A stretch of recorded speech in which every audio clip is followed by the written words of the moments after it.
we're going to eat you. There's no better agent than Agent 999. Never one to let a criminal get away, the agent is hot on the trail of an elusive bandit named Rolex. He eventually winds up in a far-off village where the townfolk are happy to meet him. But things turn sour and he merrily escapes. They're trying to eat him, folks. While not a perfect blend of horror and comedy, it's done in a very effective way. One minute you're watching a giant woman trying to comically assault a goofy thief for some lovin'. The next, some poor dope is getting sawed in half in graphic detail. Being all over the place tone-wise sort of works for this movie, making it a good time for all. Except that guy. Ugh. Inner senses. June Yan believes that she can see ghosts. This can be annoying when you're in the bathroom and some ghost is staring at you in the next room crying. Her psychiatrist, Dr. Law, is skeptical at first, but as he gets closer to Yan, he starts to realize that she may not be the only one seeing ghosts. Despite the title, Inner Senses has little to do with the many Sixth Sense homages that flourished in the 2000s. This film swerves pretty early from a story about someone who sees ghosts everywhere to one about the effect that regret and guilt can have on the mind. Lines become blurred between waking and sleep, doctor and patient, past and present. There are some supernatural scares, but like all the best psychological horror, Inner Senses gets you where it really hurts, in your emotions. Bewitched. Guy goes on vacation. Guy meets pretty girl. Guy gets lucky with pretty girl. Guy promises to come back and doesn't. Guy gets unlucky because of girl. Guy ends up sticking a spike in his kid's head. Guy ends up on death row. Detective tries to help guy. Now detective unlucky too. While most people mention Boxer's Omen when talking about black magic movies, I always find myself coming back to this particular film, with lots of squiggly things coming out of all kinds of gross places. This is not a film you want to be eating lunch while watching. The priest duels are a real highlight. Like a fight scene, but instead of fist flying, it's hot spell casting action. Satan's Slave. A family has just lost their mother. A truly sad ordeal indeed. But the arrival of a mysterious housekeeper threatens the rest of the family with a fate worse than death. You know, like hell and stuff. Also, the mom comes back to haunt them. This 1980 Indonesian classic was a hit and helped pave the way for other Indonesian horror. It borrows quite a bit from Phantasm, but alas, there's no flying balls in this film.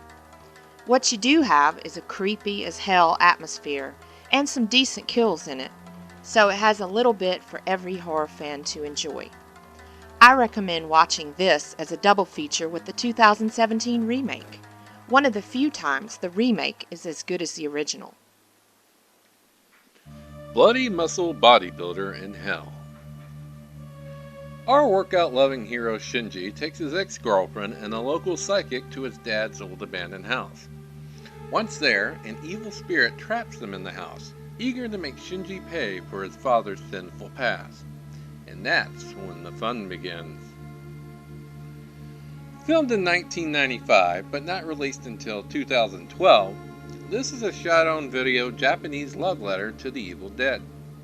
Like the film it emulates, this has a low budget, a small cast, and tons of gore and humor. I personally think the video look enhances this down and dirty DIY project from director, writer, and star Shinichi Fukazawa. Hard to find, but well worth the watch. Devil Fetus. A woman decides to buy an antique vase at an auction. What she doesn't know is that there's a bonus prize inside of her vase. Too bad the bonus prize is a demon. That's going to lower your value on Antiques Roadshow. This movie is flat out bonkers. A husband catches his wife having marital relations with the demon. His face rots away, complete with worms, before taking a header out the window.